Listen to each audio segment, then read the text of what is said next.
Good morning, good afternoon, good evening, wherever you are in the world. Welcome to the stream. I've got 11 viewers right now. We'll just wait a little while just for everybody to join. Sorry, I was just getting some notes ready. Thanks to all those who watched the live stream. As promised, I've been doing a bit of investigation today regarding Mr. Joe Delays, or Delay, I don't know how you say his name, the guy who runs Metanet.icu, Metanet ID. He's got about 5 UK limited companies, all associated with the Metanet brand, which I guess he kind of like name grabbed it.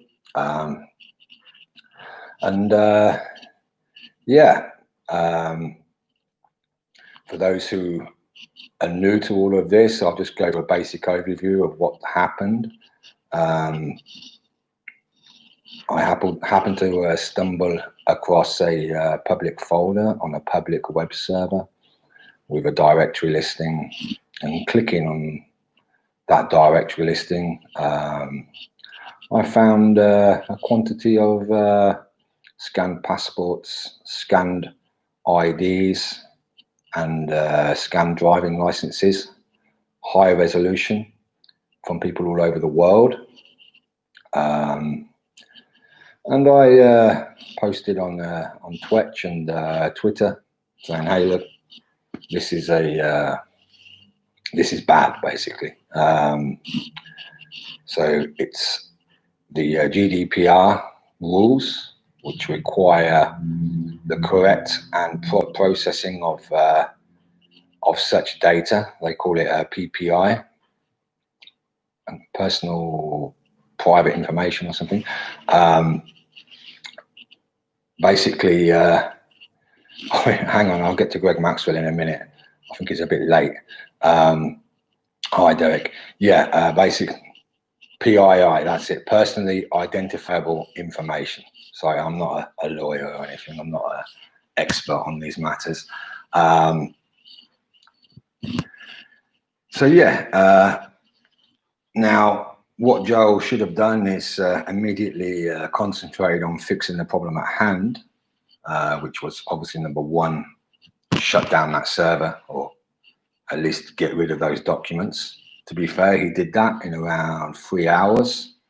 But then after that, he proceeded to start attacking me publicly on Twitter, making all sorts of crazy allegations about me, saying that I was a heroin addict, that I had heroin in my house, which is kind of strange because I don't think people who take heroin are awake quite as long as me. But, you know, that's, I guess it's slander or libel or whatever you want to call it. But, you know, I've been called worse things. And saying that I'm friends with Greg Maxwell and saying, you know, I'm anti-BSV and all these things. No, Joel, you're anti-BSV. And since then, I've been hearing quite a lot of things about Mr. Delays. For instance, he uses his position of knowing, like being the all-seeing eye of Bitcoin SV. Have you noticed the Metanet.icu website with the girl with her eye like this? Very Illuminati. Probably not a good look for Bitcoin SV. But, you know, he finds out information about people, such as somebody being an illegal immigrant, I think, and then he uses that information if ever he has a clash with somebody, to fight against them or to scare them. I mean, he tried to scare me. He was saying, I know who you are, I know where you live and all this stuff, trying to intimidate me. I'm not one for intimidation. You start intimidating me, you hit me, I hit back twice hard. So, Joe, I think you should have known that. I don't understand why you went off on a rage. To be honest, if you hadn't have gone off on such a rage against me, I would have considered it done and dusted after seeing a a post from you publicly, which, by the way, I'm still waiting for. I have been on Metanet today because, of course, the whole Metanet ID thing doesn't work. I'm a member. I'm using Metanet Slack right now. I'm a Metanet member. I joined. Well, I joined. I'm not going to say when I joined actually, because I don't want to give the game away. But I've been there. I've been there a while, so it doesn't work, the whole ID thing. As Inquisitive Bull said, which is somebody in the Telegram chat. Let me just pull up his quote. I did actually tweet it out. Finding Greg Maxwell in your Slack channel is not a legitimate reason to collect personally identifiable data. And that's correct. These GDPR rules, it's not only about you need to have all the documents encrypted, all the documents on servers off the internet, special access, or most companies, they do the KYC and stuff, and then they go and delete these documents that you send them because they don't want to be responsible for the continued storage of them. So it's kind of worrying how this is seen as just a technical problem. And there's two camps. There's those who are saying, well, Jimmy did nothing wrong. It's all Joel's fault. And there's others saying, oh, Jimmy should have sent a private message to Joel, but still it's Joel's fault. And I think it's just Bitsko who's trying to say that it's just all my fault and nothing to do with Joel. I think that's because Bitsko has been investing £25, which is around $35 every month in Metanet ICU to get exclusive access to Craig. And he's probably been doing that for around 2 years. So, that's a tidy sum of money. It's kind of like his investment, I guess, and he's defending his investment in a kind of like, me bags. I've got to protect me bags, kind of like thing. So yeah, where am I going with this? Well, if you want to have the full story about the how the documents were found and what happened and the whole legal thing, then you're probably best to watch yesterday's live stream. I don't want to repeat too much today. But let's get on and have a look at Joel Delays. I'm going to post a link into the troll box now, and we'll start on this. And it's not going to be it's not going to be what you think it is. But first, I'll get on to Greg Maxwell. You might be wondering, where is Greg Maxwell? Here I am. We are all Greg Maxwell, apart from Painted Frog. That's how it is, Anybody doing anything, saying anything controversial, anybody in BSV who's kind of like, doesn't go with the whole narrative all the time. It's kind of like, it's Greg Maxwell. It must be Greg Maxwell. Anybody attacking BSV has to be Greg Maxwell. Anybody who's got a face, such as me, obviously I'm not Greg Maxwell. My neck beard's not very good at all. I must be a friend of Greg Maxwell, or I must be working for Greg Maxwell. It's kind of like, the old Bcash classic. It's an attack, So, this is what happens with an exclusive circle jerk. Everyone else is seen as outsiders, and paranoia levels increase substantially. And if anybody who's ever taken cocaine, by the way, you might know how cocaine and paranoia have quite an association with each other. We'll get into the old cocaine in a little while. Let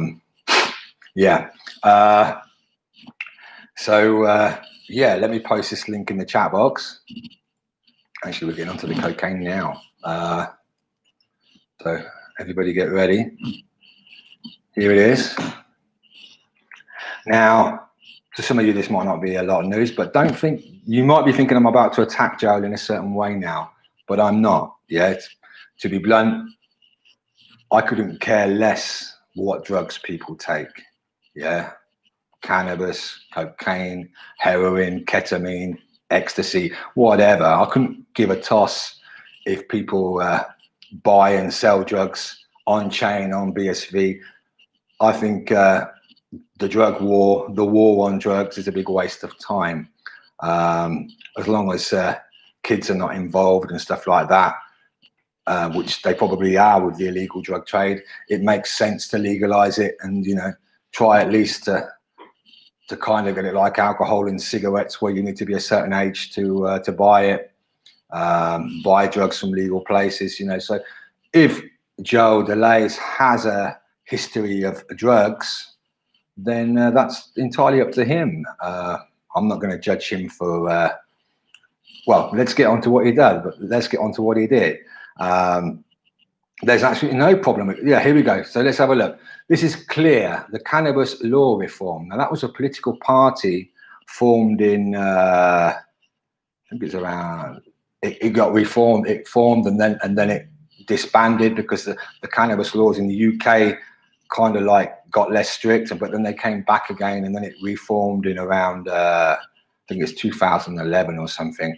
But yeah, that thing I've just posted in the trial box is from the society, which Joel was a director of membership. Let me read the statement. Joel DeLay, formerly director of membership of Clear, is no longer a member of the Clear Executive Committee.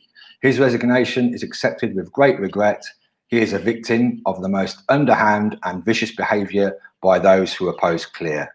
For more than a year, Clear has been subject to attack from a small but vociferous group also involved in the cannabis campaign. This has taken the form of systematic abuse, harassment and defamation, in particular of Peter Reynolds, but also various members of the executive and some of our members. Okay, I'm not going to read the whole thing. You can go and read it in the trial box by following the link. But yeah, great. You know, if Joel DeLay was campaigning for cannabis law reform, great. I'm all for cannabis law reform. But let's go and have a look now into why Joel resigned or was kicked out or whatever. You know, a lot of these times people resign, but they're basically told, you know, you better resign now or we're going to kick you out. So we'll move on to the next link I'm going to show you all. You've got to remember this is from,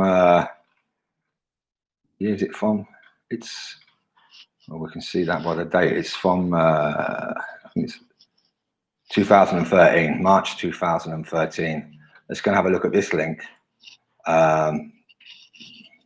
Here we go. This is Peter Reynolds, is a guy who was like the head of this Clear campaign and some website. And this is like activists. I'm not sure what the motivation of these activists are, if they're anti-drugs or if they're just working for another political party or whatever, but it's kind of like an association, I guess, attacking this cannabis reform thing. So normally, you know, I'd probably be on the, well, I'd be on the side of the cannabis reform guys. There's no problem fighting for legalization of cannabis. Heck, I would say this, if somebody wanted to fight for the legalization of heroin and cocaine and set up a political party to do it, I'd probably vote for them, to be honest, as well. But we're going to move in. We're going to get into now what are the few things which don't quite fit and which are the real things you should be looking at regarding Joel DeLays. Don't, because, you know, people have already been there, because I posted the link yesterday, which was just like the text file of the history of what happened, the emails exchange and stuff.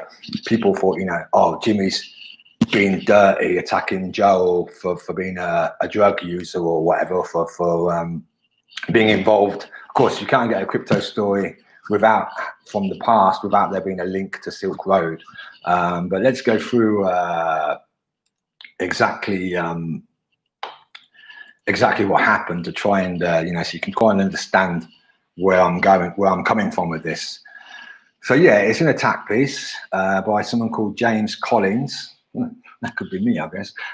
Jimmy Collins. But basically, what happened was, you'll see that there's another link in there in the article. Where are we? Where's the link?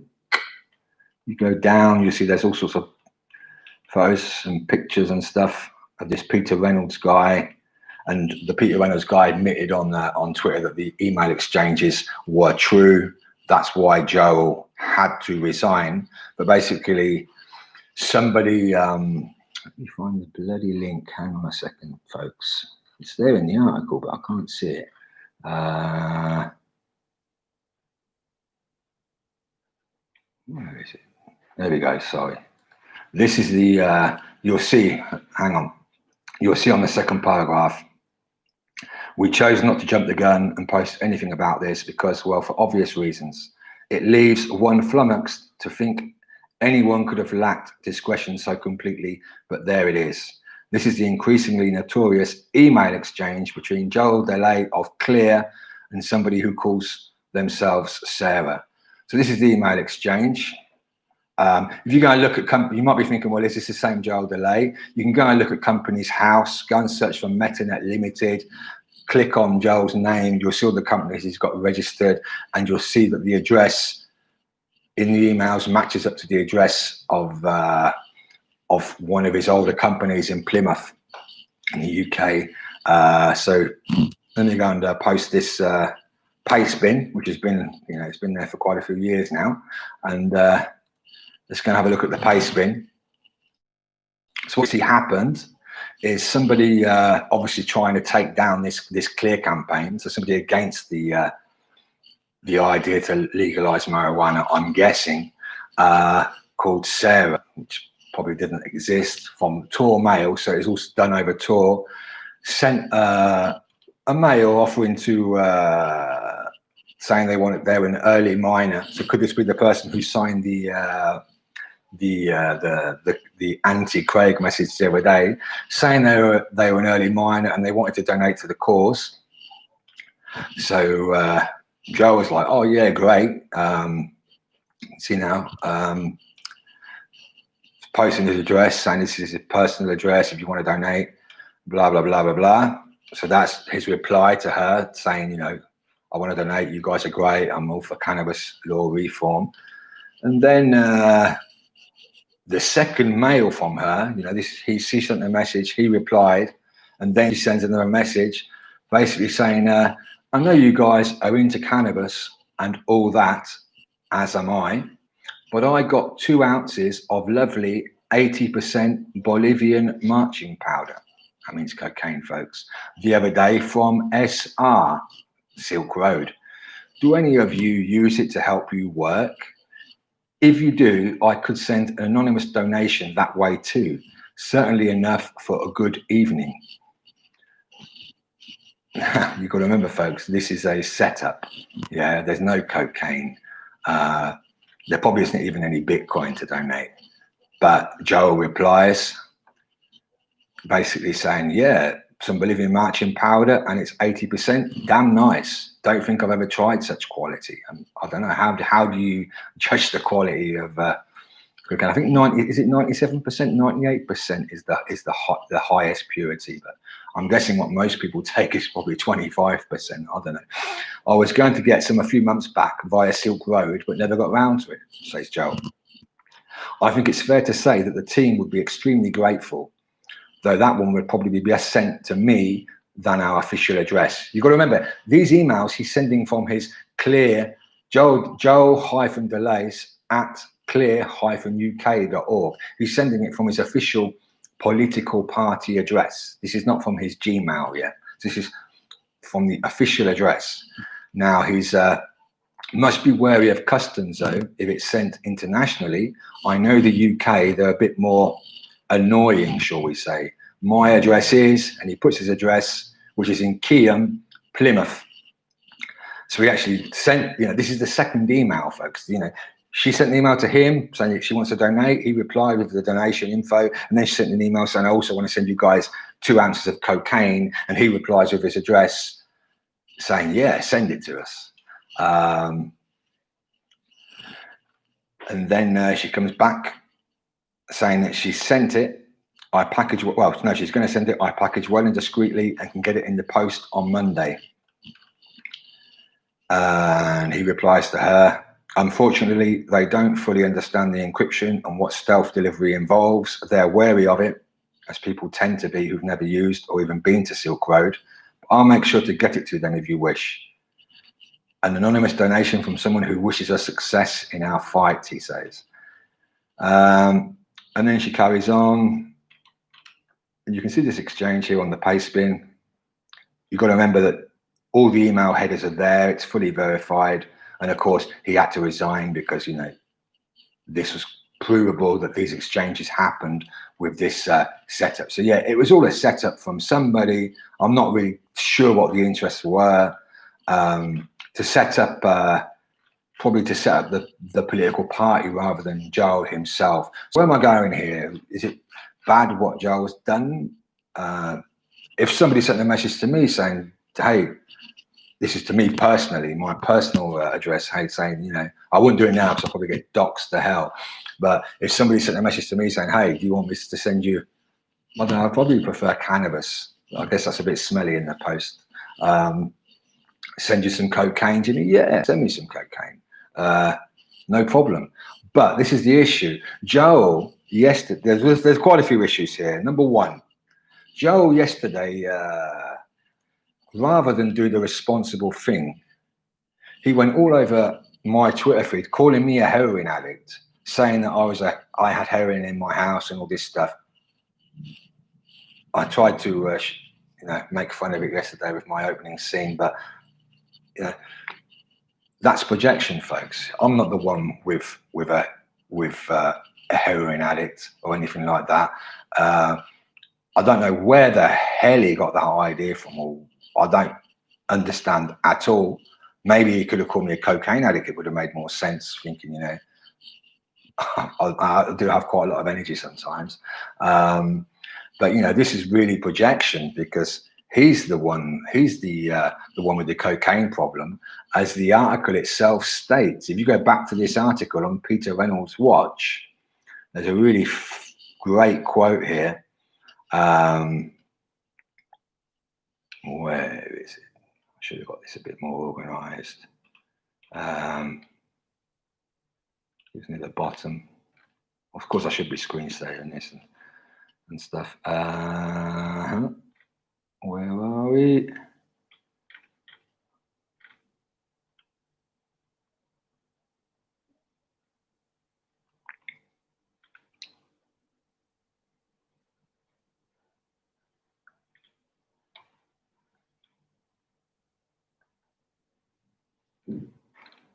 Let me just search.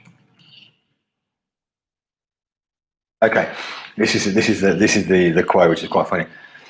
A plethora of concerns are raised by this rather ridiculous exchange. They're referring to the email exchange with Sarah and Joel. The first thing that crosses my mind is that Joel DeLay is either so horribly addicted to cocaine that the mere mention of it erases any semblance of judgment he might have, or he doesn't have any judgment to speak of in the first place. From the very outset, I figured it couldn't be authentic because, well, who would fall for this? So yeah, Joel fell for it. So this is my issue. This is the issue. I don't think, even if you do enjoy cocaine and you are a cocaine addict, if you was working for the legalization of cannabis in a political party, then I wouldn't. So if I was doing that, I wouldn't associate myself with this because, you know, everyone says gateway drugs and, you know, you start taking cannabis and it's cocaine, all this stuff.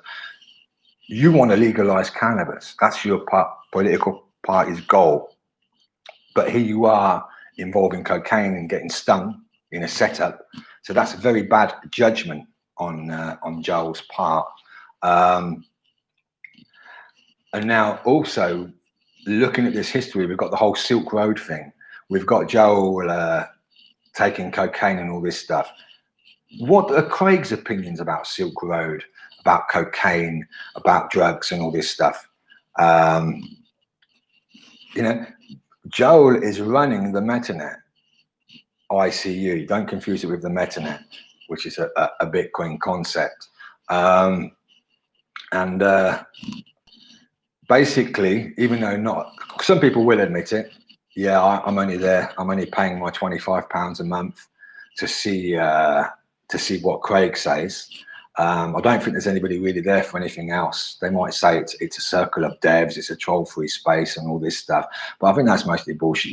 People don't pay £25, which is around $35, folks, a month to be in some sort of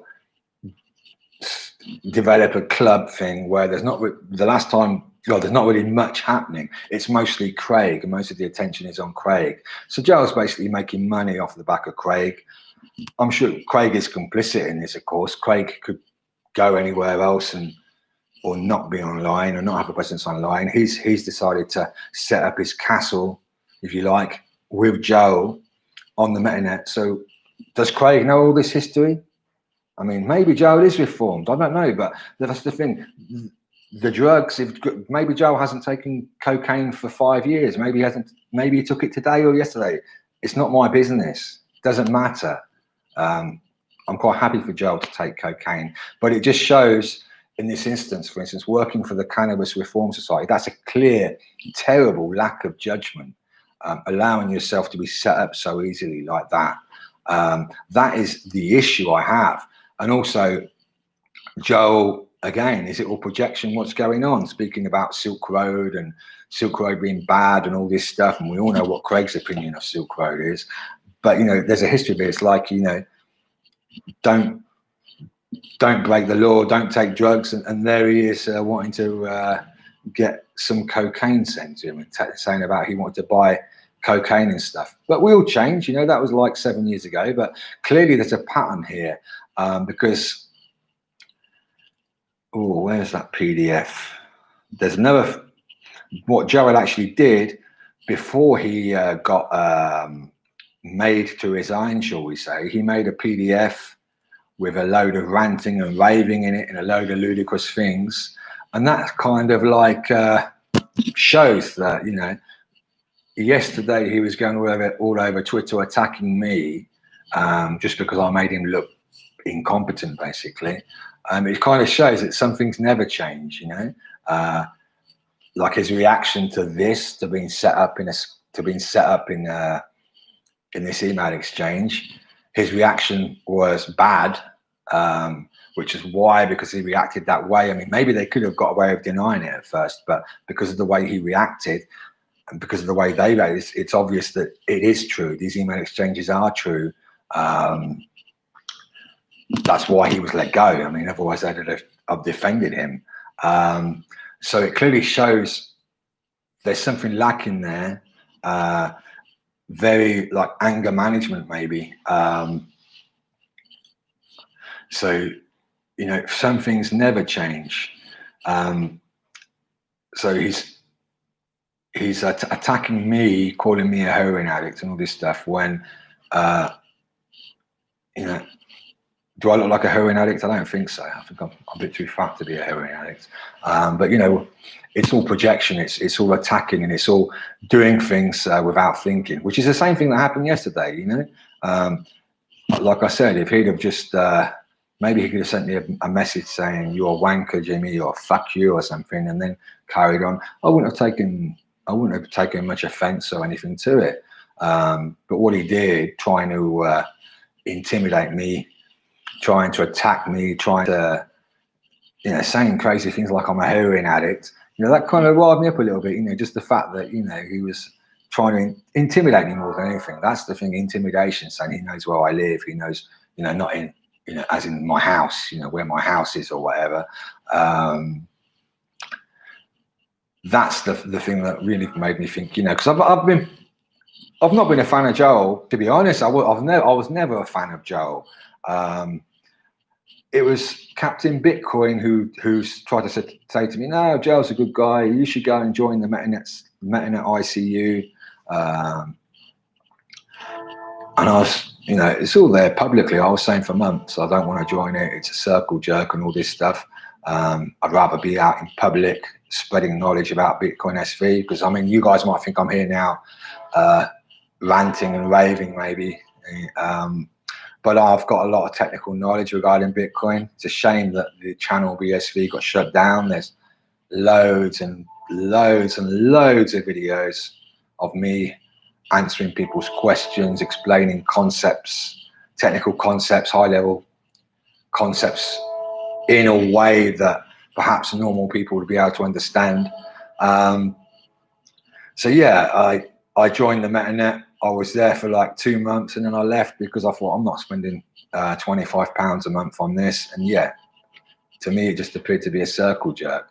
And it's kind of like I said today, it's anti-Bitcoin in a way, because it's not doing anything good for BSV, I don't believe. People now, because of what's gone on with this metanet.icu, metanet.id stuff, people are probably getting confused, thinking, you know, relating that to Metanet, which is the Bitcoin concept for some future time, hopefully soon, where, you know, everything's on chain and all this stuff, which is a shame, really.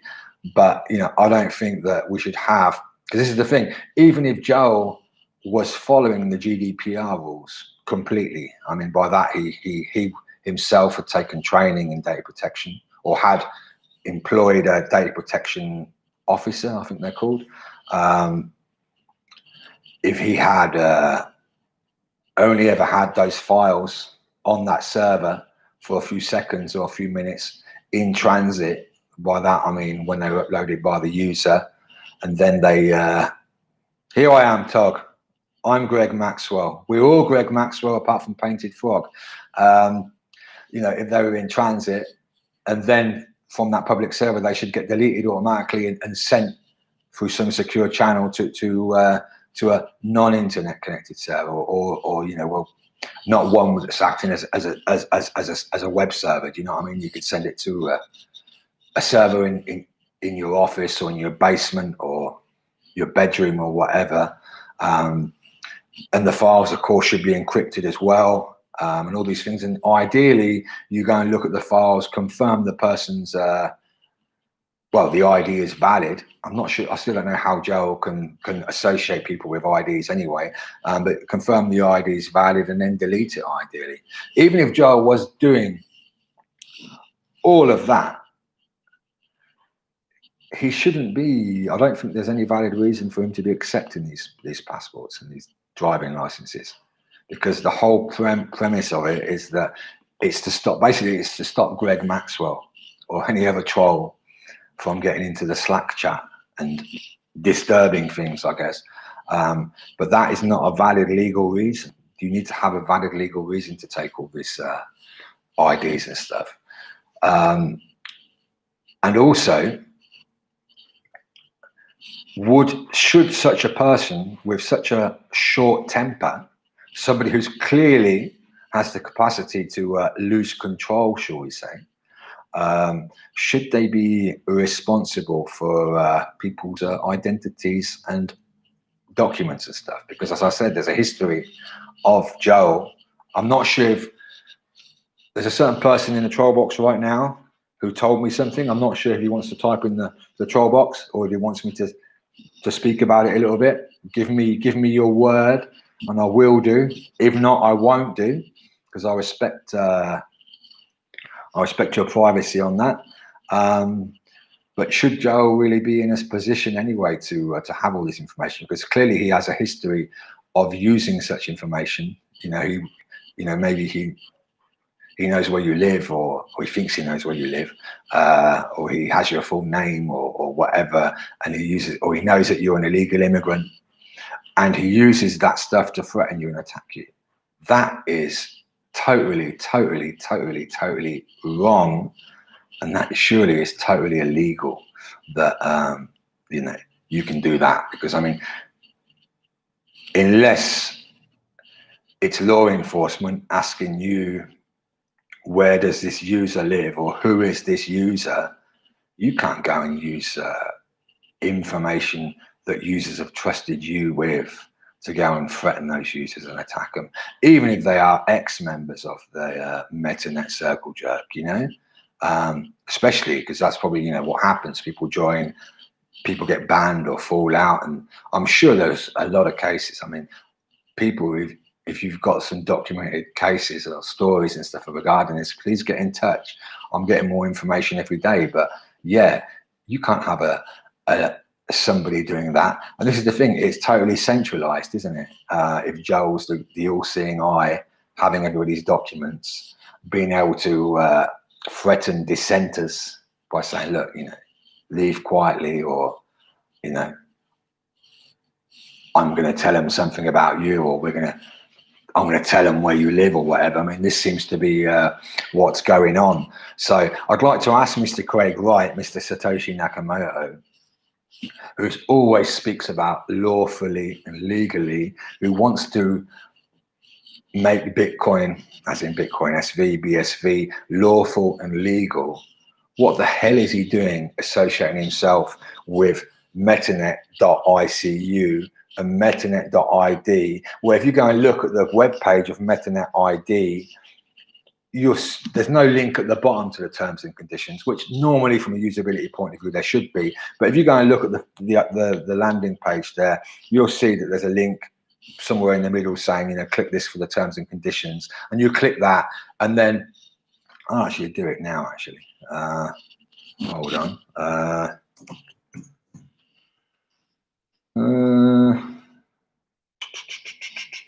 Where am I? I posted it somewhere else. Let me find it. Just want to get it exactly how it is. I always like to try and be factual here. I'll post this in the trial box as well, actually, just so that Joel cannot go and grab all of your IP addresses, because obviously this is the sort of thing that this guy is very capable of doing and would probably do if you went directly to his website. Because how would he do it? Well, it's 11:15 UTC right now. If I'm taking a little while to load here. Now, if you go down, you'll see regarding the data protection and all that stuff, there's like there's no link there. There's like what do they call it? Where are we? Here we go.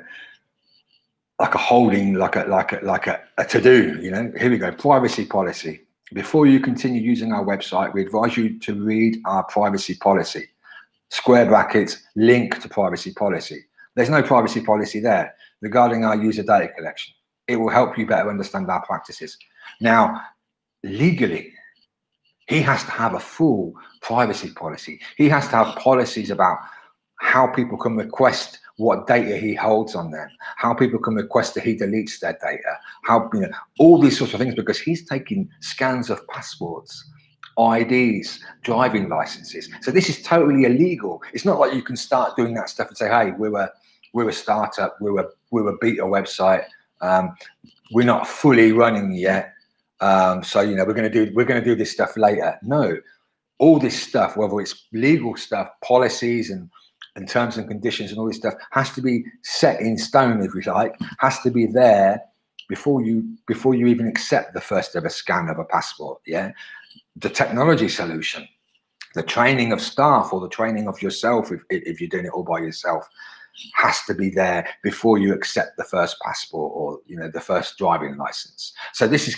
clearly breaking the law, just looking at the terms and conditions. Now, Mr. Craig Wright, if you like to be lawful and legal, what the fuck are you doing associating yourself with this site, which is making a mockery of the law, making a mockery of the data protection rules, and basically making a mockery and being very dishonest and unfair to users, new users, because not everybody has to be verified. You see, there's all the VIPs and the special people who don't have to send their passports. So that's maybe why we don't get these people complaining. But new users, people who are unknown in the space, they do this stuff, you know, because they want to get involved in the metanet, but, you know,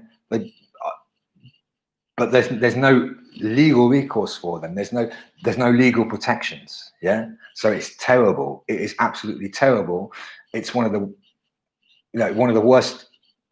You know, I've seen websites that don't accept documents, that don't accept scans and stuff, that don't ask for them, that have full total complete terms and conditions and privacy policies and all this stuff. But this is a total joke. So this is totally illegal. Yeah, it's breaking the law. Yeah, and the sad part is, just because it's called Metanet, and also of course because Craig is there, it's the only place where Craig really is. He's associating himself with all of this. He's associating Bitcoin SV with all of this. When Bitcoin or Bitcoin Cash, or as it later became Bitcoin SV, was there without Joel. We don't need Joel. We don't need Metanet.icu. This is really bad for our image, especially when we try and say that we want to do everything legally and lawfully. And it's really bad for new users. It's basically shitting on users. So I hope you all understand where I'm coming from here. This Metanet, it has to disappear, and the way that can happen really quickly is if Craig left. If Craig said, "Joe, you a fucking idiot. You've made us look stupid." I mean, we often get made to look stupid because of all this stuff going on in court and all that stuff. But this is another thing, you know. This is somewhere else, and they can try and say that I'm working for Greg Maxwell or whatever. But it makes us look really bad. It makes us look really stupid. It makes Craig look bad. It makes Joe look absolutely terrible. Craig could say to Joel right now, "Joel, I'm leaving. Fuck you, Joel. You've made me look dumb." And why doesn't Craig go on Twitch, for instance? Craig could go on Twitch, set up a troll so that nobody can troll him. He can be in a safe space. And we all know if Craig left Metanet, if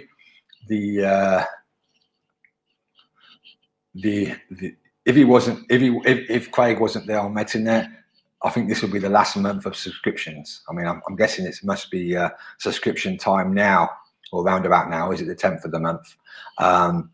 People wouldn't renew because the few dev interactions and stuff, the few interactions with BSV people, it wouldn't be worth it. Nobody would pay for it because you can you know, get a similar effect by combining your social time or your work time on unwriters forums, or even on Twitter or on Twitch. You know, you can associate with BSV people that way. Like the only reason people join Metanet is because Craig's there. And if Craig wants to associate himself with this scam, then, you know, that tells me all I need to know about Craig, whether he's Satoshi or not, you know, because, you know, it's doing a real total disservice to the honest people in Bitcoin. The honest people who have been there since the early days, since BTC, then went to Bcash and then went to Bitcoin SV. It really is doing a disservice. It's just another attack angle, and people might be saying, you know, this attack angle wouldn't be there if it wasn't me talking about it. But those who have been following me, especially since I was on Bcash and fork time and all this stuff, realize that my game, if you like, has always been to follow the truth and always try and do the best for Bitcoin. Yeah, it might hurt a little while if Metanet disappeared. Like I said to everybody yesterday, if Joel thinks it's okay to publicly store people's documents and passports, he tries to have some sort of terms and conditions saying nobody can copy Slack posts, or you can copy Craig, but you must filter out the other users' names and all this stuff. You think he's going to go? You think that when he's been hit with a massive lawsuit, because I've been informed of some of the IDs of these users. Somebody's done the work who downloaded, I think, the documents. Somebody's done the work of associating the documents with the users. So I'm in the process of getting in touch, getting in contact with some of these people, because we haven't really seen much from Joel regarding this thing publicly. Now he has. I'll go and log into Metanet now. Hang on, just so I can read his statement, which is like a statement inside Metanet Slack. So you need to be an active current member to be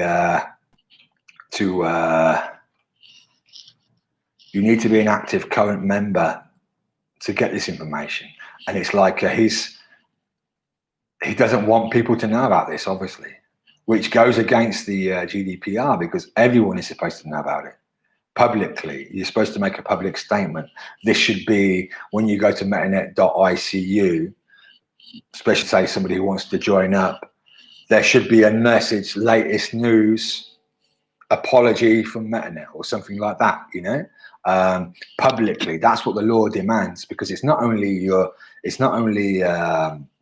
current users who should be concerned, it's your ex-users, yeah, and it's also maybe new users. So let's have a look at Joel's statement and see how he turns it all around. So here I am. Okay, I've just found it. Okay, so I want to be very clear about what happened on the Metanet ID site, and also that it's absolutely only my own fault. Okay, so that sounds quite promising, actually. He's saying that it's only his own fault. Let's carry on. Viewing of uploads was set to admin and user/owner only. Yet it turns out these were being uploaded to a parenthesis default set public folder. There's a big problem already. Yeah, this whole thing is run on WordPress. Now, anybody who knows WordPress knows that whenever you have a WordPress installation, you really do need to keep it up to date and keep it patched, because, you know, hackers have a very high interest in finding flaws and exploits in WordPress, because as soon as they find a flaw in the latest version of WordPress, then, you know, there's millions of websites that are attackable. Now, most attacks really are to take over the website, to use them for spamming or stuff like that. Obviously, when you're hosting such, well, they shouldn't even be there. The files shouldn't even be there, the passports and stuff. But, you know, when you're hosting such stuff, you don't have it working through WordPress. Yeah, you've got to have some sort of professional solution there. So initially and he says Jim BTC, etc. Who's Jim BTC? Oh, that's me, isn't it? I think he's using my old name, Jim BTC, just because he doesn't want to write Jimmy N. Lewis, because he doesn't want people Googling or seeing who's Jimmy N. Lewis. So he'd rather put Jim BTC. And of course, Jim BTC, oh, it's associating me with BTC. It's an attack from BTC, folks. So I think that's why he decided to use that particular name. So initially Jim BTC, etc., forgot to download anything, as he was just too happy to blast it about on social media. Okay, so remember Joel said this is his own fault, but now let's see, he's starting to put blame on others now. The folders were quickly made private before I woke, in brackets. And then we had the day off yesterday where I was reassuring most of the affected what had happened. Was he? I can't wait until some of these people get back to me and I'll get in touch with them just to see if he has done this. Because all I saw him doing yesterday was going on Twitter ranting and raving, saying that I was a heroin addict, and, you know, he was going to sue me and he knew where I lived and all this stuff, and harassing me. That's what I saw him doing yesterday. So I would be very interested if he did get in touch with the particular people whose IDs were leaked. To be honest, I don't trust him. How can you trust the guy who says Silk Road is bad, cocaine is bad, blah, blah, blah. And there are emails of him talking about buying cocaine from Silk Road and wanting to for somebody to send him cocaine. That's what I'm talking about. The issue is not the cocaine. It's the lies. It's the distrust. It's the deception. And it's the goddamn incompetence and stupidity of the guy. I mean, come on, fancy that, getting yourself set up by somebody who's pretending to throw you cocaine so they could totally make your political party look stupid, which resulted in you having to leave that party. Yeah, so that is the issue. It's not drugs. Do you understand that? So let's carry on. Through Twitter, I got Jim BTC to admit he had openly blasted what he had done on purpose, and there is no responsible disclosure. He's put disclosure. He could twitch about it. Premises. He could twitch about it, but he couldn't send a BA email because he didn't have enough money. Though he boasted of spending $10 attacking Connor. Yeah, he's putting that in. You know, this Jim's crazy. He's not only attacking me, Metnet, he's attacking Connor as well. No, I don't attack people. Well, I kind of am attacking Gerald, I guess now, but it's kind of there's a kind of like personal level in this as well, I guess. But no, what I do is I speak up for truth. And the Connor thing, there's another video about this, by the way, is basically about a guy who welched on a bet. So, you know, nobody else speaks up about such things because they think speaking up about it would make us look bad. Whereas I think if you speak up about bad things in your space, and even people who you normally respect, like Connor, doing bad things, or, you know, you can even say Craig doing bad things, then it makes us look a whole lot better, knowing that we can introspect and we haven't got any problems in calling each other out. But of course, Joel's mindset is different, and a lot of the mindset of these big names is different because they're all inside the MetaNet circle jerk, aren't they? So yeah, so though he boasted of spending $10 attacking Connor just a few days before, and to Bitsko how 7 cents, I think he means, was nothing to him. Well, yeah, 7 cents isn't a lot. Well, first things first, I didn't have to get in touch with you, Joel. Yeah, I don't work with you. I owe you absolutely nothing. Yeah, I didn't want to fart around wasting time with you. I don't like you, Joel. So I just sent out the link, knowing that the ultimate result would be the shutdown of that flaw in his server. So I don't have to justify whether I did or didn't have money to send you a BA email. You can't go looking at me like I'm the responsible one. Yeah, because as I said, somebody got in touch with me saying that they've been looking there for quite a while. So I wasn't the first one to find this. So, you know, what started off as very promising with Joel saying that it was all his fault now turns into an attack piece because he's already saying, you know, it's kind of like my fault. I shouldn't have done it and all this stuff. And all the relevant information was scrubbed from the site yesterday. I've had people send me messages saying they're still open folder directories. I can believe, Joel, that the passports and everything have been deleted. But if you go and look around, you'll see that Joel seems to enjoy having publicly browsable folders on his server, which are still there. Fortunately, they don't have passports and stuff in them now. But for anyone who's ever hacked anything before, you know probably when you're doing an exploit, whether it's an SQL injection attack or something like that, or you're trying to do something. A great thing is to be able to get whatever you're doing, making a file. So if you make a file, so you do an SQL exploit, you write the output to a file or whatever, you do something making a file, then obviously if you've got access to a directory listing, you can see if the file's there, and that it makes it a whole lot easier basically to do any sort of hack. So my advice to Joel now is sort out your directory listings, because it's going to come back and bite you in the butt. And that's on the Metanet ID, Metanet ICU, all the Metanet domains. I've seen people sending messages to me saying, look, these folders are open, these paths are open, you can see a directory listing here. So now this comes to the big one. So all the relevant information was scrubbed from the site yesterday. At this point, it was only going to be a civil case. What does he mean by that? He was going to make a civil case against me? Is that what he's trying to say? What did I do? I didn't do anything illegal, Joel. You're the one who put those documents there. You're the one who didn't protect your server. Yeah. So now he's saying, but then he's gone ahead and publicly admitted he had the assistance of a hacker and has used someone's blacked out ID to throw out further threats. Okay. This turns it into a criminal matter. No, Joel, it was a criminal matter as soon as you decided to start accepting IDs without a valid reason, and it became an even more criminal matter when you decided to not have the procedures in place to handle such IDs. Anyway, others like Checksum, etc. I think Checksum, that's the Bcash miner. So he's named somebody, accusing them of are now going a bit rabid and trying to dox other non-Metanet ID people who've only been very supportive of Bitcoin. Well, yeah, I understand that now there's all sorts of hackers and stuff looking over this server, trying things out. But I think to name somebody without any evidence, like checksum, even though he's a B casher. I don't think that's right, but you know, maybe checksum could go and start a lawsuit against Gerald as well. Because this is a criminal matter, there are extradition laws involved.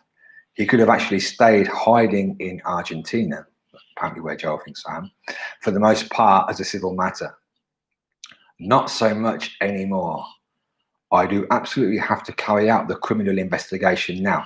He has to carry out, who is this fucking guy? Sorry, he's a criminologist, but you don't carry out the criminal investigation, dickwad. You make the complaint of the crime and the relevant authorities carry out the criminal investigation. Yeah, this is the thing. If you go and look at the Metanet, the joining page, it's all about us and exclusivity and all this stuff. They really do have big ego issues. Like Joel really thinks it's really important. No, you're not, Joel. All you managed to do was, I don't know, maybe you did it over a meal or something. I don't know.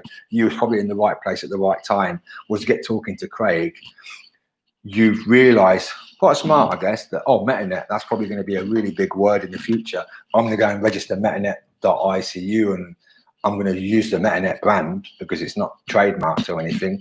And yeah, I can get myself a nice cushy little business where I spend my day browsing Slack, deleting a few comments and saying a few things here and there, where people are paying not really for any sort of real valuable service that Joel's providing.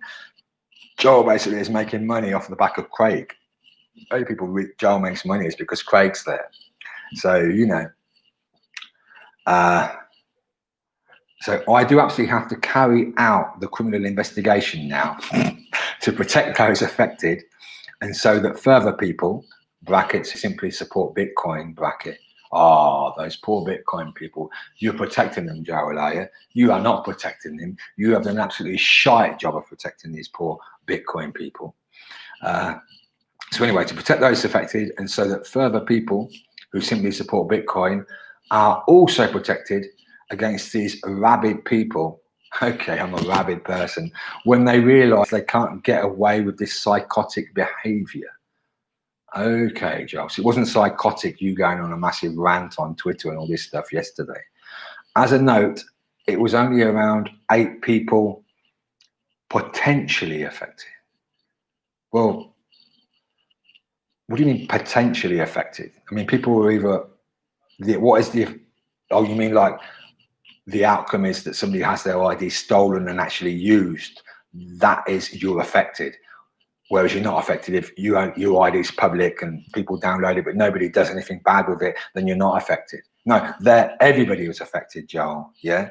Because there must be nothing, it must be quite unsettling realizing that your ID has been compromised, even if nothing ever happens with it, yeah? So everybody's affected, and people who now must be thinking, you know, well, what other data does Joel have? Maybe it's not ID, maybe it's some other data, you know, your full name, for instance. That is actually protected data. And I'm sure Joel, you know, obviously some people do use their full name, but a lot of people use pseudonyms, and there probably is a full name attached to that. So there is quite a, it's not just these passports and all this stuff. There are quite another things. So there are quite a lot of people affected. And of course, Bitcoin SV is affected. Everybody in Bitcoin SV is affected when things like this happen, and it makes us all look bad, especially when Craig Wright's involved, as in Craig Wright is there supporting this site, and I guess good buddies with Joel. And of course, Metanet.icu, there is a confusion associating it with the technology of Metanet, which has nothing to do with Joel. I can only confirm one for definite, the blacked out one. I am and will be acting on behalf of anyone affected who wishes me to. So that's the statement from Joel. I'll probably post that on my Twitter later. I didn't want to post it earlier. So yeah, let me go and have a look at the troll box and see if I can answer any questions. Okay, hello to everybody.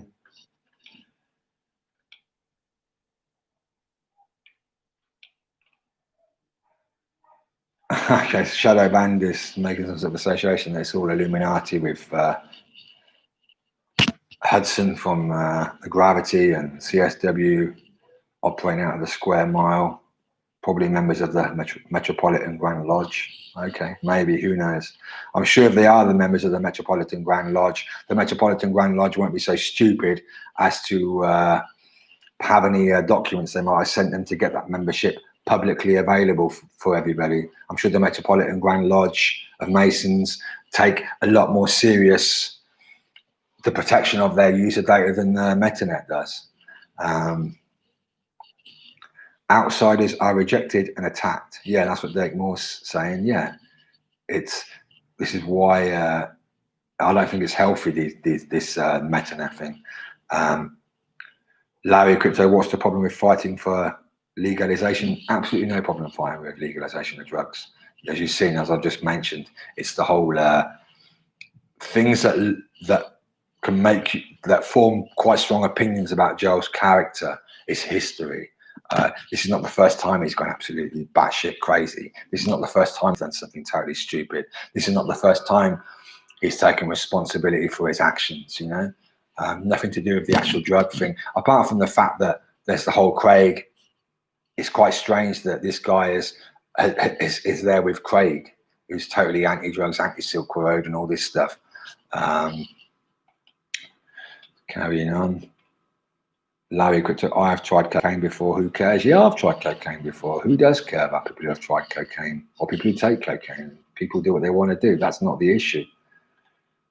Good one, Shadow Band. Don't jump the gun, though. Let the man get to his point. You know, I think I got to my point, mostly. I'm got a thing in my head. I'm thinking there's something I've forgotten, something I was planning to say and I've forgotten it. I don't know if I'm going to remember. I get it. It's stupid what he did, but it's purely a personal smear campaign. No, it's not. Yeah, I kind of like got energized after he personally smeared me. But for quite a while, a lot of us have been talking that Metanet is bad, that Joel's an idiot. And, you know, this is just like the icing on the cake. And if this is a chance now to make people see that, then, yeah, I'm going to go all out for it because it's best for Bitcoin, I believe. I believe that having Craig on Twitch or having Craig somewhere else where more people get access to him, maybe not to write to him, maybe, you know, you can have a troll toll, everyone has to pay $1,000 or whatever if you want to ask him something, but, you know, where it's more publicly visible, where there's not this whole, because, you know, it's kind of weird how it's where I think it's, to be honest, I think it'd be much better for Craig as well, because the only things that people see regarding Craig, the outsiders who are not in the Metanet, are the controversial things, you know, whether it's Craig saying something that everyone's laughing at, or Craig saying something at the time where everyone's like, yeah, come on, Craig, you know, troll Greg Maxwell, or yeah, you say that thing about this, you know.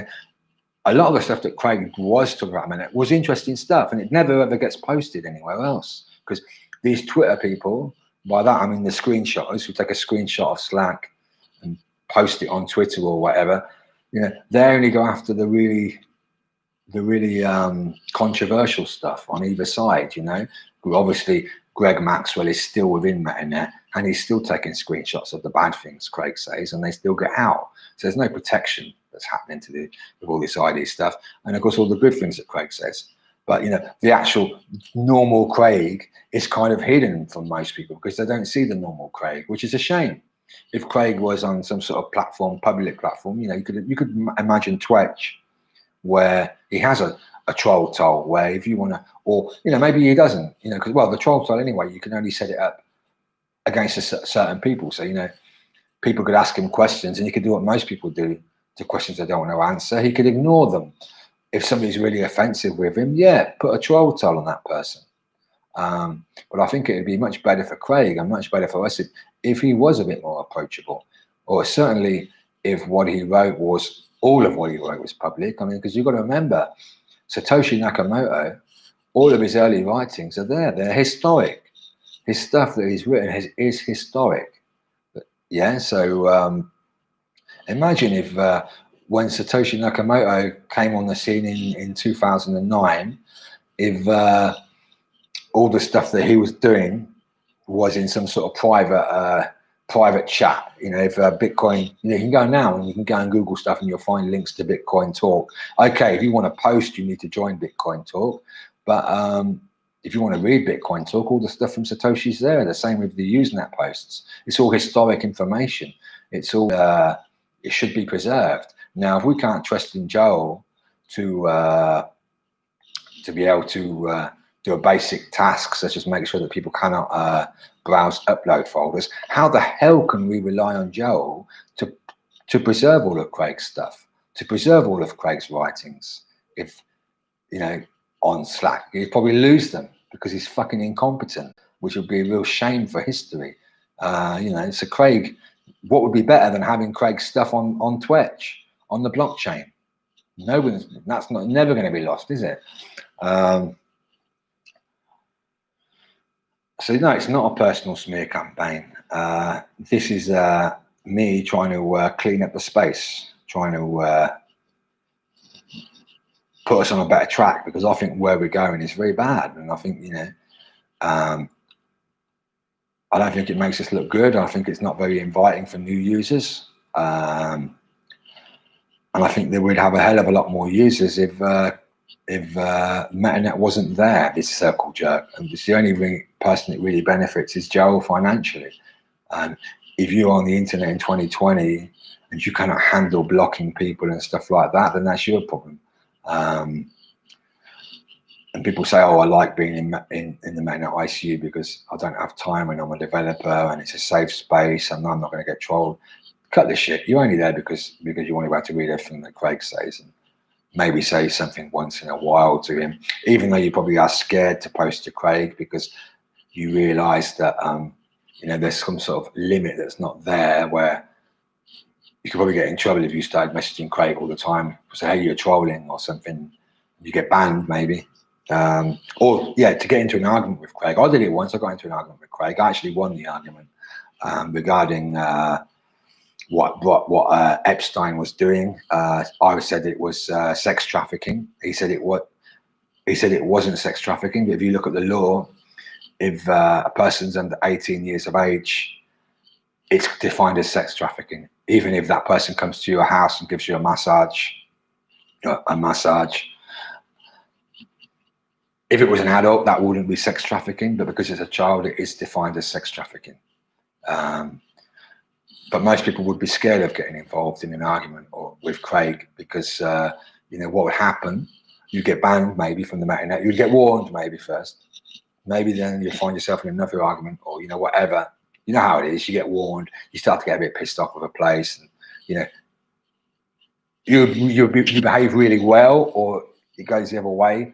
You're going to get pissed off and you can find yourself banned, and then you would find yourself in a position where if you started complaining about it or whatever, then you'd probably have Joel saying, hey, I know where you live, you know, shut up and go away, I know where you live. So that's, you know, it's not healthy at all, where you're afraid to criticize your own leader, shall we say. He's not Jesus Christ, he's not God, he's just a guy like the rest of us. And to be fair to Craig, most of the time he is approachable. He doesn't, apart from when it's with River maybe and his sister, he doesn't really get involved in that much of an argument with people. Larry again, in no way does, hang on, let me make sure I read this in time. So let's read it again. I get it, it's stupid what he did, but it's purely a personal smear campaign. I'm sure Joe regrets his past mistakes, not wanting to have his personal past affect his business future. It should not. Well, each man is in control of his own future, isn't he? Joel had a choice yesterday where he could have sent me a PM calling me a tosser and fixed up his files and reported the breach as per the rules. Or he could have gone shit crazy, calling me all sorts of names, calling me a heroin addict and all this stuff, where the consequences of that is he now finds this carrying on and finds a lot more eyes looking at it. I don't think it's going to be, I think he's more likely to lose members than get new members to Metanet ICU, to be honest. I don't think, you know, some people say, well, all news is good news, all publicity is good publicity. I do believe in this case it isn't. So Larry carries on. In no way does this affect BSV. apart from hurting the image of BSV to outsiders. True, I guess. Yeah, Metanet ICU is not Metanet. It's not part of the protocol. If this whole place disappeared tomorrow, then BSV would carry on. But yeah, it does hurt the image of BSV. But also, I think, you know, it does, I don't know, it does kind of like show that that there are some people within Bitcoin SV, me at least, who do call things out, whether I'm right or wrong, or whether you think I'm right or wrong. I hope some people respect that. Sometimes I put my head above the, you know, I put my head out there, and most of the time I'll probably get attacked or something, but, you know, at least I do it. And I'm not some non-troll who nobody knows what I look like, whatever. Here I am, you know, I've got a voice, and this, I have to thank Roger Ver for this, to be honest, because, you know, I used to get called a non-troll and stuff and attacked by all the B cashers. And then one day I suddenly decided, fuck it, here I am. And, you know, I think I got a bit of respect for that, at least. At least they couldn't call me a non-troll anymore. So let's carry on. Okay. I don't think Craig Wright is anti-drug, just hates connection it has with other crimes such as funding, human trafficking, etc. I don't know. I mean, I remember him speaking about Silk Road and stuff, and I don't know. Craig would probably be the best one to answer that. But certainly he doesn't like Silk Road, and I just find it strange, really, that all these Joel connections with Silk Road and cocaine and taking cocaine and receiving cocaine and all this stuff is so buddy with Craig. That's what I found strange and about it all. Yeah, in my opinion, they should legalize all drugs like Portugal has. Yeah, why not? Tog, yeah, I answered Tog already. Okay, we're going into conspiracy stuff, asking if Craig's a Freemason. I don't know. Maybe if Craig have had to have put his passport or his document on Joel's server, you know, because VIPs, they don't have to do this, of course, like every other member, then maybe, you know, we could have found Craig's document, his ID, and found some sort of connection on there. Maybe that we could have found if he is connected to the Freemasons or not.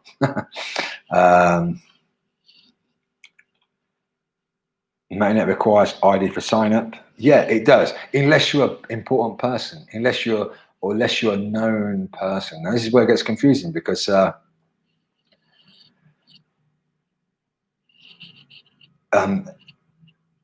before it used to be nobody could sign up unless you was recommended by somebody else. So, you know, the idea is if you go and recommend somebody, say, you know, this guy's good, let him join.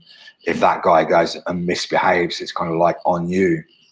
So you're not going to go and invite somebody who's a troublemaker, maybe, or somebody you don't really know, you can't vouch for, to join. But that was changed into anybody can join. I think it was you know, it makes sense, doesn't it? Anybody can join if they pay £25 a month, because it's nice to have a lot more people paying £25 a month for Joel, isn't it? So, and now it's kind of like, you know, if you're Connor, if you're Ryan X Charles, you don't need to send them your passport. But if you're a new member who nobody really knows who you are, then yeah, you have to go through this whole thing and send them your passport to prove that you're not Greg Maxwell, basically, which is a totally illegal reason to require people send you their IDs. So, you know, it's all highly illegal. There's loads of rule breaking. There's loads of breaking of these data protection laws everywhere, whether it's the technical side, total incompetence, whether it's the response side. I mean, I'm going to go and write to the GDPR and show them Joel attacking me on Twitter and all this stuff, saying, should this person be in charge of people's documents, even if he's doing everything squeaky clean? Because it clearly shows that making threats against people, I know where you live and stuff like that, it's not befitting of somebody who's in charge of people's documents, is it? Unsville Magnus, hey, I did not know that. So one could still get done for drugs. I guess it depends on if one's a user or supplier. Yeah, yeah, obviously supply is always, dealing is a lot more of a crime than consuming. Shadowband says, I will not be joining. Good on you. Yeah, it's probably, I mean, there's a real danger now. I mean, Craig could, I hope he does. I hope he does. Craig could freak out any time now. Maybe he has done in the last half an hour and I've not heard of it, and say, fuck you, Joel. As soon as Craig leaves that site is dead unless it becomes public and free, you know? Because that's the only attraction there. It's like an attraction. It's like a zoo, you know, a zoo with a, I think yesterday I said monkey, but I guess that's kind of like disparaging Craig. You could say a zoo with a lion, you know, and people pay not to walk around the zoo and look at the gardens. The only animal in the zoo is a lion. They pay to go and see that lion, yeah? So, you know, when the lion's not there anymore, nobody's going to go to the zoo.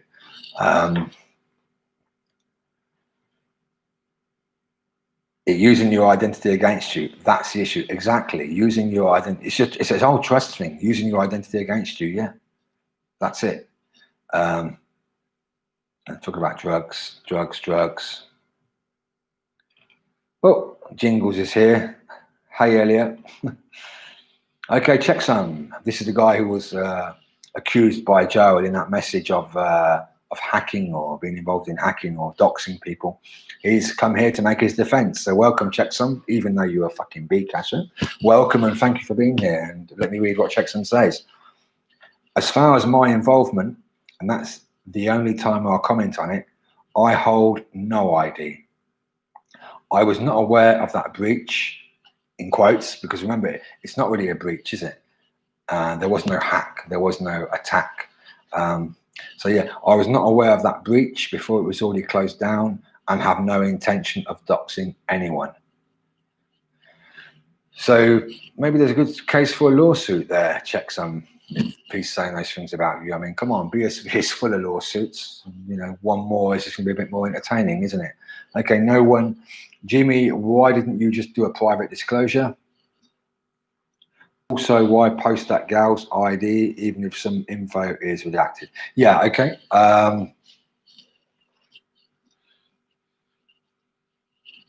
Apparently, yeah, Joel's been saying if I'd have made a private disclosure to Joel, then he would have rewarded me. Now, Joel's a cheapskate. I spoke about this yesterday, what a cheapskate Joel is, but I'm sure the reward would have been like 1 month of free membership to the Circle Jerk. And also, I'm not interested in communicating with Joel. I'm not interested in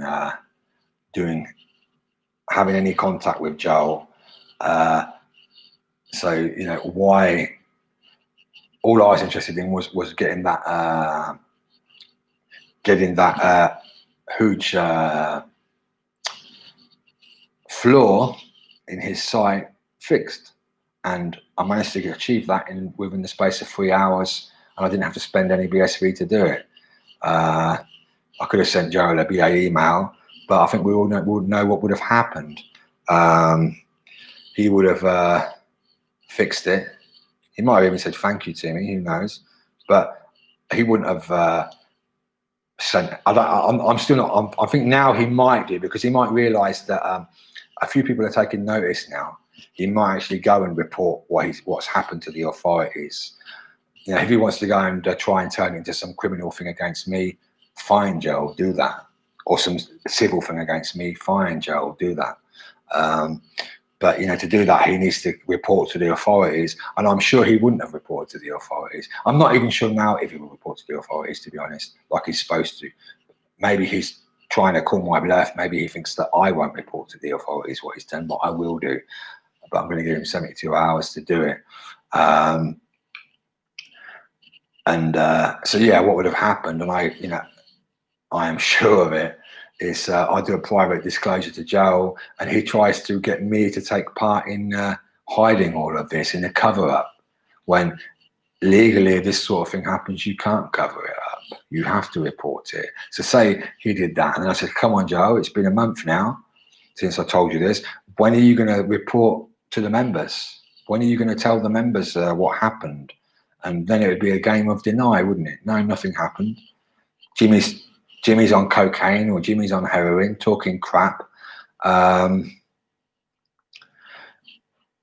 and you know, it would be an attack against me. That's what Joe would have done. You can quite clearly see that because of the way he's unhinged. He's not a sort of guy to act responsibly, because if he was, when I did that yesterday by sending that link, he should not have gone attacking me publicly. He could have attacked me privately, yeah. But you know, I was sure it would have turned into a situation like it did anyway, with him saying to me, "Oh, well, I'm not going to post it, Jimmy. Thanks for sending me the thing. I've shut it down now. This didn't happen. Here's your 1 month for free Metanet membership." And if I tried to say anything, he'd probably say, "Jimmy, I know where you live. Jimmy, you're a heroin addict. I'm going to tell everybody you're a heroin addict, and I know where you live." And by the time I tried to explain what happened, why Joe was attacking me, then he would have totally shat on me anyway. So at least people got to see. Some people, I guess, don't know how many. I'm guessing some people probably saw these documents or probably saw the folders anyway, but it was certainly something that Joe couldn't deny, and this couldn't be cleaned up. So that is the reason I just threw it out there. And also because I couldn't be bothered at the time to go and sit there talking to Joe. It's not my business, not my folder, it's not my server. You know, Joel's not paying me anything, so why should I go and have an interest in protecting him or his ass, you know? And yeah, this was like seeing that he'd done this was like a good way of saying, look how irresponsible and totally stupid this guy is. Is this a good thing? I don't think it is. What Joel, this is checksum again, what Joel fucking delays lack in oversight is that I'm merely pushing people that hold the content of that folder to post it on chain because I like the lols of irony of having everything on chain, like, you know, IDs. Okay, so yeah, checksum's been saying it. Hey, has anybody got the documents? Post them on chain. I think that's a bad thing to do. If anybody does have them, please don't do that, because I don't think you're going to achieve anything. Yeah, I understand the joke element. You wanted your IDs on chain. Here you are. Here are these IDs on chain. But you'd probably get yourself into a load of trouble. You'd certainly immutably having the UID on chain is, you know, the idea that your ID has been stolen and it's sitting on a server somewhere or sitting on someone's computer somewhere is a hell of a lot different to your ID being on an immutable blockchain for the whole world to see, because you can't change your ID. But you know, maybe there is a hacker out there who's got all these things, or somebody who downloaded who might do this. I certainly wouldn't do it, and I would say to everybody, don't do this. Don't go and post people's IDs on chain. That'd be really stupid. Kind of be interesting to see what would happen. I guess we would have some sites blocking them and stuff, but once it's on chain, it can't be deleted. It'd be like child porn on chain. It's still there. It's just that they're not going to show you it on the website, the sort of websites that you can see the images and stuff on chain. They're not going to show that. I'd imagine that sort of thing would happen. So yeah, I understand it, especially if you're a Bcash or you're a BTC tard, thinking it'd be funny, but you've got to think there's people behind this. And as I said, you know, people might be saying, well, Jimmy, didn't you think about that? I did, in a way, but then it's not my responsibility. And also, I was sure that the thing would have been closed down very quickly, and it was closed down very quickly.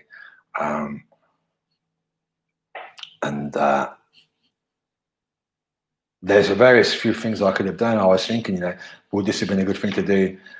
I could have used webarchive.org, and I could have used archive.is and stuff to have archived all those folders and archived all those documents and archived everything. And it's kind of like be like it was on chain, and I could have done it all anonymously as well. I could have done it anonymously and really got Joel in trouble. Made it so that everybody could go and look at archive.org and see just how fucked up things were with those folders, and all those passports and stuff were there, and people would be looking at them all, and that would be like that would have really fucked things up.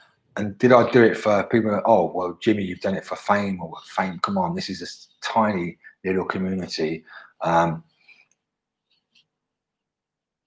not interested in fame and stuff like this. And I've always been interested in helping people. I'm always been interested in advancing Bitcoin. There's no fancy graphics here. There's no sponsorships. I haven't got any intros, no tune, crappy mic, crappy camera. My interest has always been in seeing Bitcoin achieve its potential. So, you know, I used to love helping people on the channel BSV with tech questions and stuff. It's a shame that it's gone in a way. In another way, it's not, because I did have a few issues with it. But yeah, I'd love.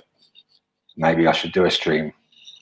Maybe tomorrow. Who knows? Where I come back to what I used to do, which is trying to help people with tech questions and stuff like that. Yeah, carry on. Let's go through the. Carry on through the comments. I always like to read everybody's comment. And answer everyone's questions, but I've kind of like scrolled down too much. Hang on a second. I've been going for an hour and a half now. It's good. I should live. If I live stream 16 hours a day, I'll probably be a lot healthier, because I could an hour and a half. How many cigarettes will I be? You know, I probably only smoke 10 cigarettes a day.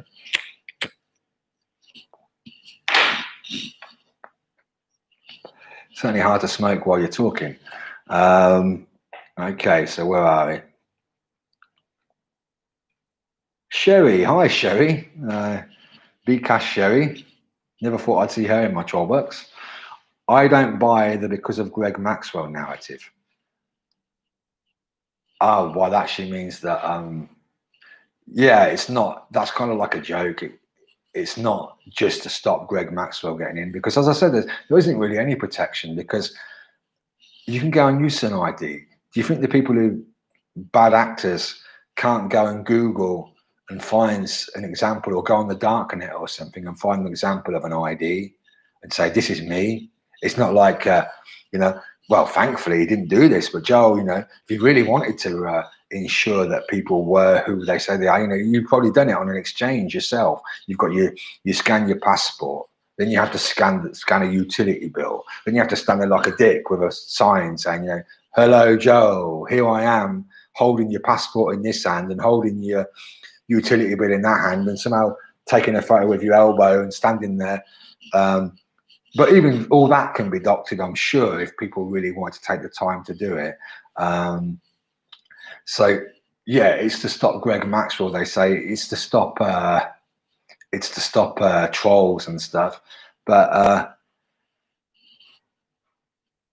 imagine that there is a troll. Imagine a troll joins with his ID, because he, you know, maybe at that time he wasn't a troll. Yeah, maybe at that time he wasn't a troll.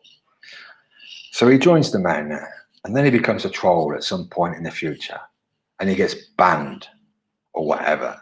You know, this is where Joel then comes out and says, "You shut up.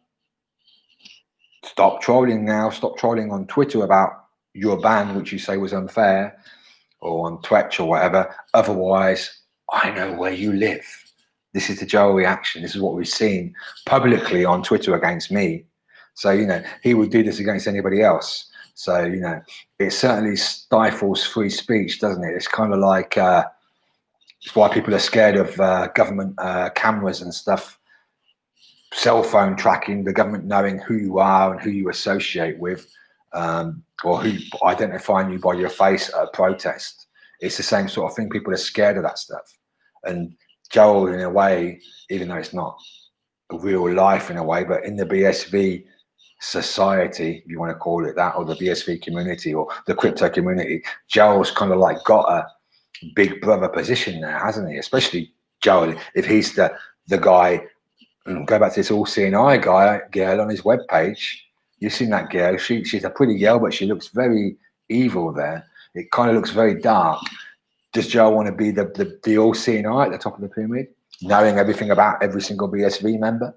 You know, because you've got to remember, how many people are there on the Slack? I don't know, maybe there's 200 members, 300 members. When or if Bitcoin eventually explodes, you could have hundreds of thousands of people. There was a potential you could have 100,000 Metanet users. And Joe would have passports and stuff of 100,000 people. What a position of power. Maybe that's what it is. Maybe it's small man syndrome. Maybe it's because he's like a dwarf. Maybe he likes the power trip. He does certainly seem like a power tripping kind of guy. Especially when you go back saying, I'm going to investigate my criminal investigation and all this stuff in his message. Joe, you don't do criminal investigations. You report the crime to the police and they do the investigation. You know, he's ego, basically. Exclusive club and all this stuff they try and say. So yeah, small man syndrome, I guess. Okay, oh, we've got some good gossip now from Sherry. Let's go and read this. He told me the fees also paid mods like Rayner, and they were going to set something up before I was kicked. I didn't realize that meant getting people's IDs, which include addresses and other info. Okay, yeah, so I'm not sure if the mods were paid in money. Maybe they were, I don't know. As I said yesterday, no problem. Hey, you a mod? You want to be a mod? Okay, you get free membership, you know, fine. But this is the interesting thing now. If Joel, because Joel's now saying he's going to come after me, who's going to pay for that? Is Joel going to pay for that out of his own pocket? Or is he going to increase the Metanet fees to £30 a month and take £5 from everybody, or maybe £40 a month, who knows? And he's going to use all the Metanet members' money to come after me. You know, is that what he's going to do, Joel? Is that what you're going to do? Or if these people whose identities have been exposed due to your incompetence, when they sue you and you have to pay out, if it doesn't bankrupt the company, who's going to pay for this? I think BSV people are going to pay for it. So, you know, it's going to be interesting for sure. I really do hope, Joel, as I said yesterday, Joel, do your worst. Do your worst. Come at me, bro. Yeah. Try and do the worst thing you can do against me. The most evil thing, try and do it. Come at me. Yeah. So, you know, because this is just revealing, it's saying a lot more about you, Joel, than it does about me, to be honest. Big cleanup 2020 called out opportunistic fake educators in the BSV space. Yeah, there's a lot of fake educators in the BSV space. There's a lot of people who don't really educate. They're going about the same things about the price and Craig Satoshi and all this stuff. And this is, again, I feel a bit sad that I'm having to do all this stuff when I could be answering people's questions and giving them a nicer welcome to the space and telling them why BSV, as in Bitcoin, is the best version of Bitcoin, you know, better than Bcash and BTC, whether Craig is Satoshi or not. But, you know, here we are with this Metanet stuff. You could have privately reported it and then said you would go public in days if he did not report. Just seems more sensible, to be honest. Well, there you go. How would I be able to report it if I told him privately? Because he would have fixed the problem and then denied it. That's what he would have done. So how could I? And yeah, I could have saved a few screenshots with him, but people can invent screenshots. People can make up screenshots. I mean, I don't know. I didn't want to download all the documents and stuff. I mean, I guess I could have downloaded all the documents and said, hey, Joe, I've got all the documents. Fix this. If you don't fix it, I'm going to release all the documents.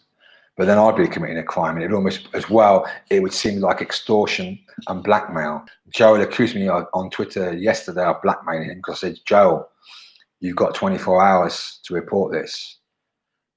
But that wasn't blackmail. One, it was public, which would be very dumb, blackmailing somebody publicly.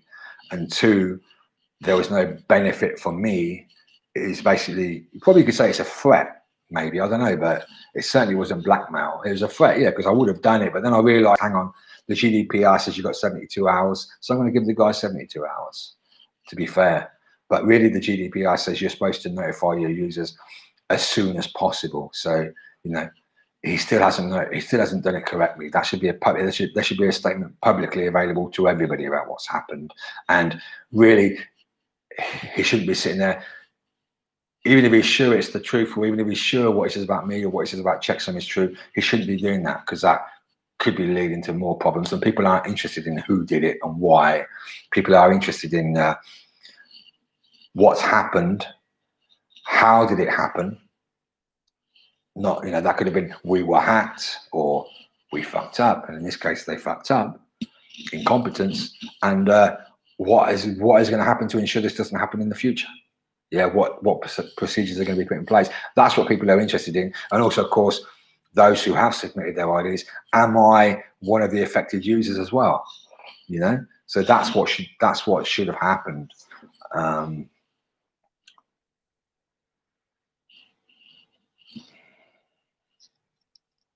No one again. I don't think what you did was hacking, but the laws are very stupid.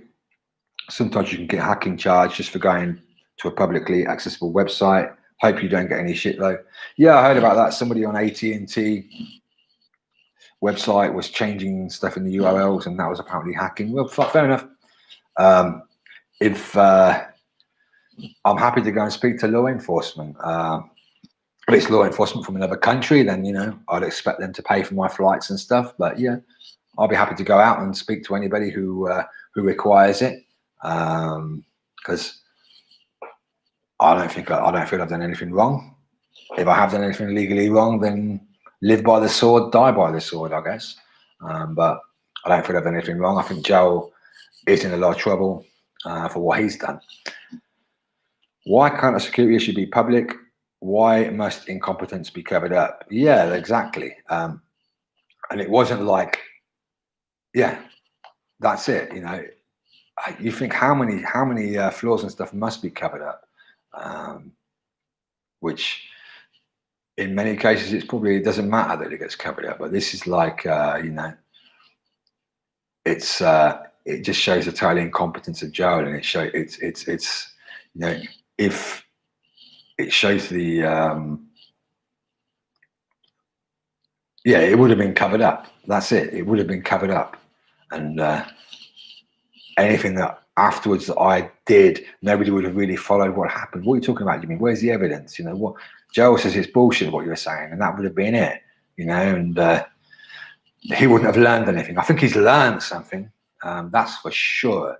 He has learned something because of this, which they say as long as whatever experience, a good or a bad one, if you learn something, then at least you got something out of it. So Joel yesterday thanked me for testing his site's security, which that would be funny if I was actually hacking his site, but I wasn't hacking his site. I wasn't testing any security. There wasn't any security there. Yeah, but Joel maybe should thank me for teaching him a lesson, for giving him some education, maybe. Okay, we've got people telling us about plugins and stuff that are on the site, because obviously now people are looking at stuff. I'm not going to read that out. BSV Boom, still open directories. Yeah, it's still open directories. I don't think there's any passports and stuff in them, but yeah, the server still has open directories. Derek Moore, schizophrenic people think Greg Maxwell was involved. Sherry, Greg the scapegoat. Yeah, I'll be happy. I'll work for it. Yeah, I don't do anything. I'm just messaging. Greg's told me what to say. It was Greg who did all of this, but he realized he couldn't go on camera and say that he did it. So it's me. I got paid in BTC, but I changed it to BSV because I know that BSV's got a higher future than BTC. And Adam Back was probably involved as well. I don't want to slander Adam Back, so maybe he was involved. People want to play it however you want to play it. We can blame Greg, but maybe I don't know. It's quite funny in a way being named alongside Greg. What Greg Maxwell is enemy number 1 and not enemy number 2. I don't think so. But if people want to wrap it all up in a conspiracy, then feel free. Remember when JD proclaimed me a scammer and troll? That was great. JD, I'm trying to think who JD is. For allowing free speech in the S3 chat on TG. JD, who's JD? JD, Joe Delay. I don't remember that because I was a long time I wasn't using Telegram. I mean, some people I think thought that I was a newbie to BSV, like 8 months ago when I started using Telegram, because who's this guy? But no, just that I wasn't using Telegram. I wasn't on all these mainstream channels. But certainly I've got a history of BSV, which you can find on, oh shit, I can't remember the name, on that site. What's it called? Memo.cash or memo.sv. And also, of course, the other month I posted out, I did a great troll. I found some BTC from 2014. So there's crypto proof that I've been in there since 2014, at least, when obviously I was BTC, because Bcash didn't exist. So let's carry on. Character assassination is a common theme. Okay, I can see where Todd's going. Yeah, character assassination. One thing is, that's the thing. It gives Joe like a power, doesn't it? It gives him something that others don't have, because Joe knows what your real name is. He knows where you live. He knows your date of birth. He knows how tall you are. He knows the color of your eyes and all this stuff, which, being honest, all of us, whenever we've gotten an argument with somebody online and they've said something, or you feel you're losing the argument, wouldn't it be great if you could just say, if you had some sort of psychic ability where you could call out to the ether, to the gods or whatever, to say, hey, I want to know who this is, and you know, immediately in your head you can see who the person is. You know, and you could just win the argument by saying, "Shut the fuck up, you 5'2" brown-eyed midget," because that would really freak somebody out if they thought they were anonymous and you didn't know who they were. So you know, that's the sort of power that Joel has, and he's not afraid to use that power and not afraid to, well, abuse that power, shall we say. Which is why I think it's really dangerous, even if he was 100% compliant with the law, for him to be handling such documents and stuff. Okay. Okay, people are speaking about a plugin on the website. What's up? What's up? BitConnect. Okay, BitConnect in the house. Okay. Okay, more speaking about stuff that's there. Go and have a look at your own risk. You might be accused of hacking, maybe. Basic WordPress knowledge lacking, that's for sure. And geez, if that's how his work is, imagine how his PHP is, and how his I'm not sure what he's using, Nginx, Apache server, I don't know, but imagine how his knowledge about everything is. Derek Moore, full disclosure. Full disclosure is an acceptable practice in the security community. Yeah, it's true.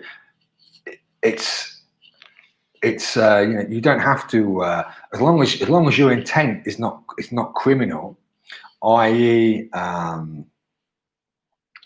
If your intent is not criminal, then you can say, hey, look, here's an exploit, or here's this error here. It's just like, you know, imagine if you're imagine this scenario. You're walking by somebody's property, and normally the gate's locked and the gate's unlocked. You say, hey, look, the gate's unlocked. Is that a crime? If you go and open the gate and go in there, that's probably different. But what we had here was there was no gate. There wasn't a gate. And it's like somebody said yesterday, it's like somebody left a load of ID photos on a park bench. And somebody came along and found them all and said, hey, look, all these ID photos that this person's left, look what an idiot they are. They've left all these ID photos on the bench. And then that person's, the guy who found the ID photos is suddenly the bad guy, and the one who left the photos on the bench is the good guy. You know, that's what Joel was trying to make it by trying to divert the thing to make it about me rather than to make it about his big screw up. Strange, CEO is end boss, not your website dev, so pointing at them.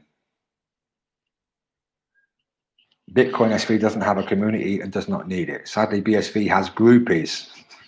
Yeah, that's true. Circle jerks, hodling, BSV, and only one number go up. Groupies do not ask any questions, lack curiosity, and wait for others to build and add value to BSV. Joe's value is Craig on his website. That's true. What does Joe do apart from have Craig on his website? He isn't adding any value. His website does not create transactions. It's just a bad WordPress website. All he is suggesting he knows something. All opportunistic people act like that. But I'm no fun on Twitter. We should be allowed to call out the pink elephant in the room. I support BSV, but I hate all these opportunistic domain buyers. Well, thank you, BSV Boom. That's interesting. Okay, well, that's the end of the troll box.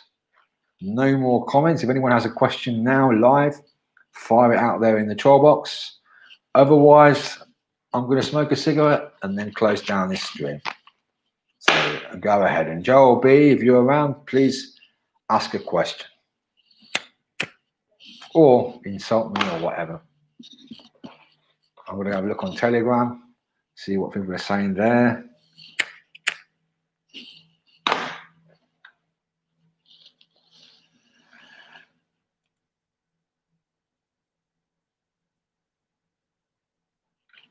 I've got a message from somebody, I won't say who they are. BSV crowd will check if you are still on side.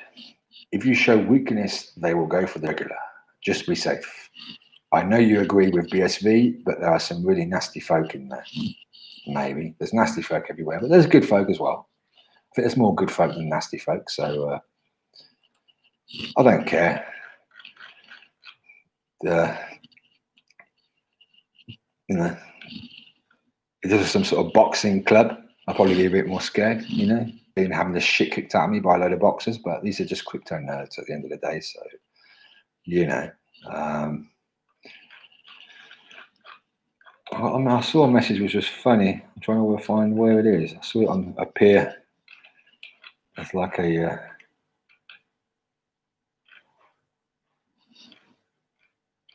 oh, somebody's doing something. Okay, yeah, somebody... I'm going to post that much. Joel doing his sword skills, fighting with a sword, and someone saying I better watch my back because he's going to come after me with a ninja sword. I'll be sure to post it on my Twitter later, that video. Download it and post it. Actually, no, I'd probably get in trouble for doing that, wouldn't I? I'd probably report it as a copyright infringement. I think I can probably just post the link, even though he's banned me. Go back to the troll box. Oh, correct. Derek's telling me what to look at, what I'm already looking at. The karate skills and stuff. Oh, I'll go and post the link in the chat box to this Joel video. Hang on. Where are we? Here we go.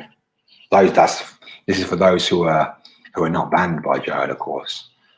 I'll post the link in there. This is Joel and his karate skills, or whatever it is, his sword fighting. I'll try and watch it now in my Telegram.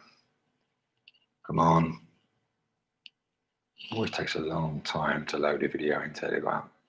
I know, but I'm going to have to log out of Twitter if I want to see it directly in Twitter. Here it comes. I'm sure you're all laughing at it right now. I'm a bit behind. Come on, load. Why is it taking so long?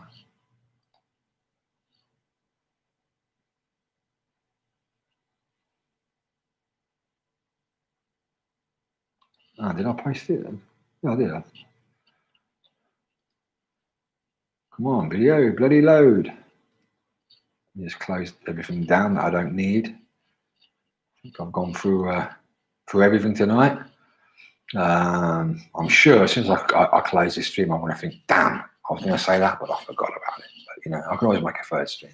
I'm sure this isn't the end of all this drama, but well, it's 1 minute long, so I'll probably just have a look at a few seconds of it. But I seem to remember seeing it before.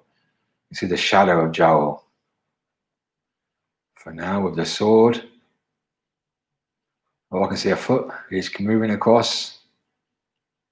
Oh, what a ninja. Where the hell is he? There's his arm. I need to get it set up so I can share my screen. Quite a long sword, it looks like. I want to see Joel. I can see his shadow. Oh, there he is. Is he shouting? What's he doing? Is that him making those stupid noises? Like, I mean, I don't... Unless you're a psychopath who has no problem going out on the street and fighting people with a sword. I don't really understand the. Well, I suppose it's an interesting way of keeping fit, isn't it? But, probably better learning boxing or something, because at least you can use boxing in a bar or something. I mean, if you got in trouble. Well, that was it. It's just Joel's shadow. I guess, you know, it'd be hard to go out of a bar and go and find your sword and come back and use it. You'd get in a lot of trouble, I think, for using a sword on somebody. Whereas if you punch somebody in the face with a good uppercut, then you might be away with it legally. So yeah, is this the end of the stream? 1 hour, 50 minutes. Anybody got anything else to say? No? Okay, then. Thanks for watching, everybody. And yeah, see you on the next stream. Cheers.